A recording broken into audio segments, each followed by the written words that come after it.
Hello friends, मेरे channel पे आप लोग को स्वागत है। काफ़ी कुछ ऊपर नीचे होने के बाद market at last market closed above the 18,000 level which is a very very good positive sign. But आपके दिमाग में यह आ रहा होगा कि आप तो कह रहे थे डाउन ट्रेंड, अब मार्केट में बात कर रहे हो अप ट्रेंड, तो चल क्या रहा है? मतलब मार्केट ऊपर जाना है या नीचे जाना है, ये तो पहले तो क्लियर करने दीजिए। मैं आपको पूरी कहानी आज बताता हूँ। कोई मेरा दिमाग में ऐसा कोई चेंजेस नहीं हुआ है। जैसे मैंने कहा कि लॉन्गर टर्म ट्रेंड अभी तक मैं मेरा जो व्यू है अभी भी सेलिंग्स का सिग्नल है, वहाँ पे कोई डेवलपमेंट हुआ ही नहीं। और जो शॉर्ट टर्म का ट्रेडिंग होता है, राइट, वो टाइम के हिसाब से आपको चेंज करना पड़ेगा। नंबर वन, मार्केट को आप नहीं चलाते हो या मैं नहीं चलाता, मार्केट सुप्रीम है, जैसा आपको पता है। मार्केट के साथ हम झगड़ा नहीं करना है। नहीं, मेरा एनालिसिस ये कह रहा है तो मैं इसी में बैठूंगा, चाहे मार्केट आपके अगेंस्ट में क्यों ना जाए। तो मार्केट के साथ चलना ये सबसे समझदारी का काम होता है, नंबर वन। नंबर टू, जब मैं शॉर्ट टर्म की बात करता हूँ तो that means we are trying to मतलब to find out the trading purpose. क्या है ना, ट्रेडिंग के लिए हम बात करते हैं, ठीक है। तो जब हम ट्रेडिंग की बात करते हैं तो मार्केट के साथ ही चलना बहुत आसान होता है। अब अगर यहाँ से अगर मार्केट देखोगे तो नीट एंड क्लीन जो आंसर था कि इतने बड़े कैंडल था, हमें अदानी का जो सेलिंग आया था, ये जो बड़ी लेवल था ना 17,800 18,000 का जो लेवल था, इस लेवल के बाद के आसपास हमें एक बजट कैंडल मिला। इस बजट कैंडल के आसपास उसने कंसोलिडेट किया। बट आप एक चीज देखोगे, आज मैं क्यों व्हाट्सएप में और ट्विटर में क्यों दिया सुबह सुबह कि मार्केट में एक बाइंग सिग्नल आ रहा है। ऐसा क्या हो गया जो मेरे दिमाग में, जब मार्केट 17,900 के आसपास क्लोज किया था और 70 पॉइंट डाउन होने के बाद भी, आज मार्केट 17,860 के आसपास आने के बाद भी मैं ये बोला था कि मार्केट में कहीं ना कहीं एक पॉजिटिव मूवमेंट स्टार्ट होगा। तो इसका पीछे रीजन क्या है? वन रीजन कि मार्केट ये जो लेवल, ये जो मैं आपको लेवल दिखा रहा हूँ ना, ये जो ग्रीन वाला लाइन है, इस लाइन के ऊपर मार्केट अच्छा खासा सस्टेन किया है, नंबर वन। जबकि अगर मार्केट इसको नीचे गिरना था, ठीक है, हमें एक रेड कैंडल मिला और इस रेड कैंडल के बाद अगला जो कैंडल मिला वो भी इस हाई के ऊपर गया। So that means market is not ready to for the not ready for the down trend, fresh down trend के लिए मार्केट रेडी नहीं है, ये प्राइस कह रहा है अभी तक। अगर मैं इसको वीकली चार्ट में कन्वर्ट करूं तो क्या बन रहा है, जो मेरा वीकली जो दो कैंडल है, इस कैंडल का जो 970 जो बजट डे का हाई था, इसके आसपास ये क्रॉस करने जा रहा है। So which is a very positive signal, ठीक है। बैंकिंग स्टॉक का अगर बात करूं तो भी वहां पे सही है। अगर मैं ट्रेंड की बात करूं, डेली चार्ट में अगर ट्रेंड की बात करूं, which is showing A downward pressure, मतलब ये देखिए पूरा डाउनवर्ड डाउनवर्ड ट्रेंड चल रहा है। बट कहीं ना कहीं अगर आप इस चीज को देखोगे कि मार्केट जो नेकलाइन होता है, जहां से सेलिंग आया, जहां से शार्प सेलिंग आया, उस जोन से ऊपर जा रहा है। सो दैट मीन्स कि पॉजिटिव मोमेंटम स्टार्ट हो सकता है, नंबर वन। नंबर टू, कहां तक जाएगा क्वेश्चन ये होता है, क्या यहां से एक फ्रेश बाइंग सिग्नल आता है? ये भी आता है नहीं, फ्रेश बाइंग का सिग्नल होता है कि बड़ी वाली रैली। तो अभी तक मुझे ऐसा कोई सिनेरियो अभी तक नहीं दिखाई दे रहा है कि बड़ी वाली रैली के लिए ये अपने आप को प्रिपेयर कर चुका है। अगर उसी चीज को अगर आरएसआई के बेसिस पे जाए तो आरएसआई जो ऑल्सो ट्रेडिंग प्रीवियस जो हाई था उसी के ऊपर चला, is a very positive signal, ठीक है, in terms of indicator wise. So both are showing prices showing higher high and your indicator is showing higher high, तो बहुत अच्छी बात है। अगर मैं यहाँ पे मूविंग एवरेज को प्लॉट करता हूँ, जो हमेशा मैंने बोला रखा हूँ कि 20 और 10 का जो मूविंग एवरेज काफ़ी वो इसको रिस्पेक्ट देता है।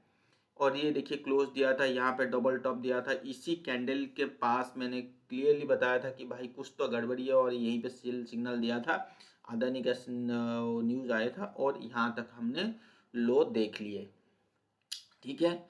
मुझे नहीं पता था कि अदानी का न्यूज़, अदानी जब आया तब भी मैं बोला भाई कुछ तो गड़बड़ी है, ठीक है। आप देखिए मूविंग एवरेज के ऊपर भी जा रहा है, ये जो एरिया है इसके ऊपर प्राइस भी ट्रेड हो रहा है, मूविंग एवरेज क्रॉसओवर दे रहे हैं। तो कहीं ना कहीं ये जो रूम है, ये जो 17,900 से लेके 18,200 300 का जो रूम है, तो ये जो ब्लैंक है ना, इस एरिया तक एक्सपेक्ट कर सकते हैं कि यहाँ तक तो कोई दिक्कत नहीं। ठीक है। और अगर मैं ऑप्शन वाइज देखूं तो 18,000 काफी बड़ा हडल भी था, तो उसके ऊपर भी ये क्लोज हो गया। तो कहीं ना कहीं हमें 200 से 300 पॉइंट की मूव आराम से दिख जाता है। ठीक है, यहाँ तक क्लियर है। क्यों मैं अपनी राय बदल लिया, चेंज कर लिया कि भाई 200-300 पॉइंट का मूव निफ्टी में होना का मतलब ये होती है कि स्टॉक में इजीली 3 to 5% का रिटर्न मिल सकता है। तो अगर कहीं कोई स्टॉक ऐसे पिटा हुआ है, जैसे Kotak Mahindra bank, ICICI bank का अगर मैं बात करूं, तो उनकी स्टॉक में एक हेल्दी बाइंग का सिग्नल आ चुकी है, तो वहां पे भी एक्सपेक्ट कर सकते हैं एक हेल्दी राइजिंग का। ठीक है ना। तो उसी बेसिस पे अगर हम बात करें तो कहीं ना कहीं हमें वहां पे ट्रेडिंग की पर्सपेक्टिव व्यू पे सोच सकते हैं। तो इसीलिए मैंने कहा, तो अगर आपके दिमाग में ये आ रहा होगा कि यहाँ पे मैंने राय चेंज कर दिया फॉर लॉन्गर टर्म, बिल्कुल नहीं, ऐसा कभी चेंज ही नहीं किया, अभी भी मैं उसमें हूँ ट्रेडिंग के लिए, बस चेंज किया हूँ। हाँ, जो नीचे की देख रहा था वो नीचे मार्केट नहीं गया तो मैं तुरंत चेंज कर दिया। और मैंने यही भी कहा था कि 17,800 900 के बीच में काफ़ी बड़ा रेजिस्टेंस है, वहाँ से सेलिंग आ सकता है। और आया भी, ऐसा नहीं कि नहीं आया, 13 फरवरी को आया, अगले फरवरी को, मतलब जहाँ पे हमें सेलिंग का एक्सपेक्टेशन था उसी जगह ही मैं अपने उसी जगह चेंज किया। ऐसा कोई बड़ी 500 पॉइंट के बाद मैं अपनी राय को बदला, ऐसा नहीं है। ठीक है, क्लियर है यहाँ पे। और यहाँ पे अगर मैं देखूं बैंक निफ्टी का हडल जो था ना इस लेवल का, बात देखिए, ध्यान से देखिए, चेंज रोज में नहीं करता, चेंज एक कंफर्मेशन आने के बाद करता हूं। तो देखिए यहाँ पे 18,000 का लेवल के ऊपर क्लोज दिया कौन, निफ्टी। बैंक निफ्टी जो है हडल था 41,500 से लेके 42 राउंड फिगर। तो कहीं ना कहीं प्राइस वाइज ये देखिए अच्छी वाली क्लोजिंग दिया है, अच्छी वाली जो आप देख सकते हो। ठीक है। तो ये क्या कह रहा है कि भाई यहाँ पे क्लोजिंग देने का मतलब ये आराम से 43,000 से लेके 43,500 आराम से आ सकता है, इसमें कोई दिक्कत नहीं। ठीक है, प्राइस वाइज किसी भी हाल पे इसको बस थोड़ा सा पॉजिटिव का सिग्नल चाहिए और कुछ नहीं। अगर मैं इंडिकेटर की बात करूं तो indicator is also showing higher high. तो अगर ये ऊपर गया, थोड़ा सा तेजी आया, तो both are indicator and price action both are saying कि भाई मैं ऊपर जा रहा हूँ, चाहे कुछ भी। बड़ी वाली तेजी की मैं एक्सपेक्ट बिल्कुल नहीं कर रहा हूँ। अगेन आई एम सेइंग कि बड़ी वाली तेजी की बात बिल्कुल नहीं कर रहा हूँ, बड़ी वाली तेजी की बात बिल्कुल नहीं कर रही हूँ। ये जो भी मेरा राय है, जो भी मैं बात कर रहा हूँ, ये सिंपल ट्रेडिंग पर्सपेक्टिव व्यू के लिए बात कर रहा हूँ। ठीक है। अब आ जाइए यूएसडी आईएनआर। तो इसको भी कंफर्मेशन भी चाहिए ना, कि ऐसा नहीं कि ये कैंडल बंद कर दिया, 2 दिन के ऊपर क्लोज कर दिया, 1 हफ्ते के ऊपर क्लोज कर दिया तो मैं बाई में बैठ जाऊंगा, नहीं, कंफर्मेशन चाहिए जैसे मैं रोज करता हूँ।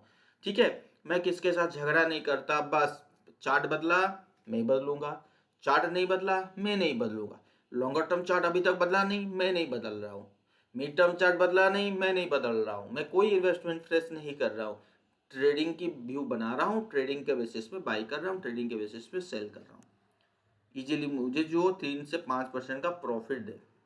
अब आ जाओ, ये क्या है आपके सामने, करेंसी। ठीक है, यहाँ पे 5 वेब है, ये एक रेजिस्टेंस जोन के आसपास आया है, तो चांसेस बहुत है, जैसे निफ्टी में एक तेजी की माहौल बनी हुई है, तो चांसेस बहुत है, कहाँ गया वो, अरे यार, हाँ, यहाँ पे चांसेस बहुत है कि यहाँ पे एक एबीसी वेव करेक्शन आ सकता है। तो अगर इसकी 50% या 60.8% भी ले लूं, तो 50% का कम सम अराउंड आ रहा है 81.95। अगर मैं इस एरिया को मार्क कर लेता हूँ, इस एरिया तक एक सेलिंग सिग्नल आने के चांसेस ज़्यादा है। ठीक है, यहाँ तक क्लियर, यहाँ पे। बट ये स्ट्रक्चर क्या है, अगर मैं स्ट्रक्चर की बात करूं, मतलब ये पूरा, ठीक है, तो ये structure it's a bullish pattern, right.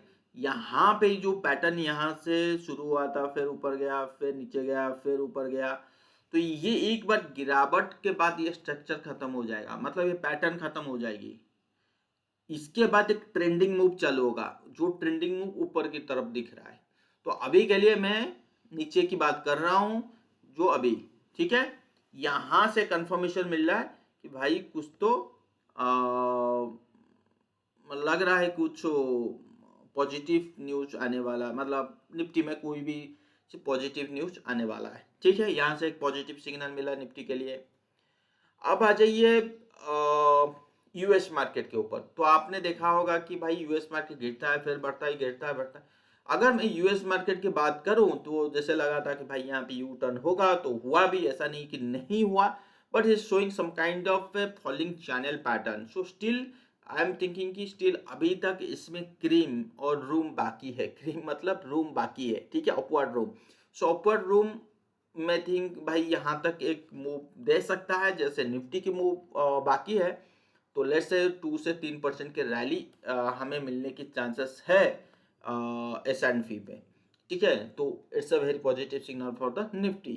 तो यहाँ पे भी एक अपवर्ड मोमेंटम का सिग्नल आ रहा है। ठीक है, और दूसरी चीज अगर हम बात करें क्रूड ऑयल, क्रूड ऑयल में एक चीज आप देखो, यहाँ पे काफी दिनों से ये कंसोलिडेशन जोन में चल रहा है।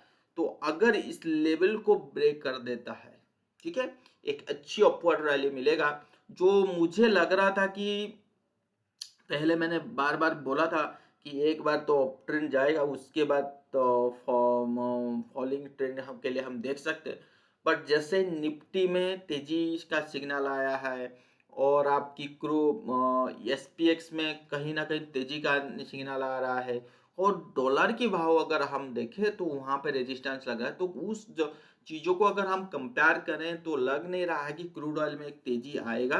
तो अगर इसको ब्रेक किया, मैंने फिर बोल रहा हूं, अगर इस लेवल को ब्रेक किया तो फिर हमें तेजी देखने के लिए मिलेगा। ठीक है, चीजों को ध्यान से सुनिएगा। राय तभी बदलेगी जब प्राइस पैटर्न और चार्ट पैटर्न सब बनेगा। यहाँ पे देखिए भूमिका वाइज एक सेलिंग का सिग्नल आ रहा है। अगर ये ऊपर जा रहा है तो क्लियर कट एक बाइंग का सिग्नल आएगा। तो जो करीब करीब 7200 से लेकर 7600 तक देख सकते हैं इजीली। अगर क्रूड में तेजी आती है तो नो डाउट कि यूएस मार्केट में अच्छी वाली तेजी देखने के लिए मिलेगा। अगर मैं कॉपर की बात करूं, सो कॉपर यहाँ पे काइंड ऑफ सपोर्ट जोन दिखा रहा है। तो अगर 4110 और 4111 के बाद जैसे ही क्रॉस होता है तो अच्छी वाली ऊपर की रैली। तो चारों तरफ से एक पॉजिटिव मोमेंटम आप अगर आप यहाँ पे देख रहे हो, जो सारे चीज एनालिसिस किया, तो आपको क्या लगा कि एक पॉजिटिव मोमेंटम बन रहा है, बन गया है। तो इसीलिए मैंने कहा कि जो निफ्टी में मेरे को पॉजिटिव मोमेंटम अभी दिख रहा है, तो इट्स अ काइंड ऑफ मतलब वो सेंटिमेंट कि आपको पॉजिटिव तरफ बैठना है, ना कि जबरदस्ती नहीं मैं तो नेगेटिव में बैठूंगा ही बैठूंगा चाहे कुछ भी हो जाए, ऐसा नहीं है। राय चेंज करना पड़ता है, ठीक है ना। अगर हम लोग अगर डॉलर की बात करें तो जैसे मैंने काफी दिनों से भी कहा था कि डॉलर जो है 10350 से लेके 104 के बीच में काफी बड़ी रेजिस्टेंस है। तो अभी भी सेम थिंग, अगर आप देखोगे एग्जैक्टली उसी रेट लेवल के आसपास वो अपने कंट्रोल, जैसे ही एकदम से फॉल आएगा तो आपको एकदम से बाइंग कमोडिटी में देखने के लिए मिलेगा। इवन गोल्ड, क्रूड सभी में बेस मेटल सेक्टर में बाइंग देखने के लिए मिलेगी। बस यही है। तो इस वजह से मैं अपनी राय चेंज किया, उसका कोई अलग दूसरा कारण नहीं है, जो मैंने आपके सामने रखा और ये नीट एंड क्लीन है। देखिए मैंने भी राय चेंज किया कितने दिनों के बाद। अभी मैंने कहा कि भाई लग रहा है कि 200-300 पॉइंट। और सबसे बड़ी बात जो मैं आपको अभी वो बोलना चाहता हूँ कि एफआई का काफी दिनों से, मतलब 3-4 दिन या 5 ट्रेडिंग सेशन से एफआई स्लोली बाइंग के तरफ मुंह मोड़ रहे हैं। चाहे वो कैश पोजीशन में हो, चाहे फंड की बात करूं, तो जब वहां पे एक बाइंग नेचर आ रहा है तो हम क्यों सेल के तरफ बैठे। तो ये भी एक पॉजिटिव के लिए हमारे के लिए पॉइंट है। दूसरा ये चीज है कि अगर मैं बड़ी ट्रेंड के लिए मैं बैठूंगा तो बड़ी ट्रेंड के लिए एक बड़ा सा बेस की ज़रूरत होती है। बट मुझे अभी तक बड़ा बेस अभी दिख नहीं रहा है कि, तो इसीलिए मैं बड़ी ट्रेंड की बात बिल्कुल नहीं कर रहा हूँ। इसीलिए मैं कह रहा हूँ कि मार्केट चाहे 18,300 400 हो जाए तो भी मैं बाय नहीं करूँगा for mid to longer term के बेसिस पे। जो भी बाय सेल चलेगा वो ट्रेडिंग पर्सपेक्टिव व्यू के बेसिस पे चलेगा। ये नीट एंड क्लियर कट मैंने आपको बता दिया। So should be careful at high level, but why कि आई एम थिंकिंग कि सेलिंग प्रेशर सम यूएस मार्केट में एक हाई लेवल में सेलिंग प्रेशर मिलेगा। ये नीट एंड क्लीन जो भी वीडियो मैं बनाया हूँ आपको लिए, आप सबके लिए, सो दैट आप सारे चीज़ समझ पाओ और उस बेसिस में ट्रेड करने की कोशिश करो। ठीक है, थैंक यू सो मच।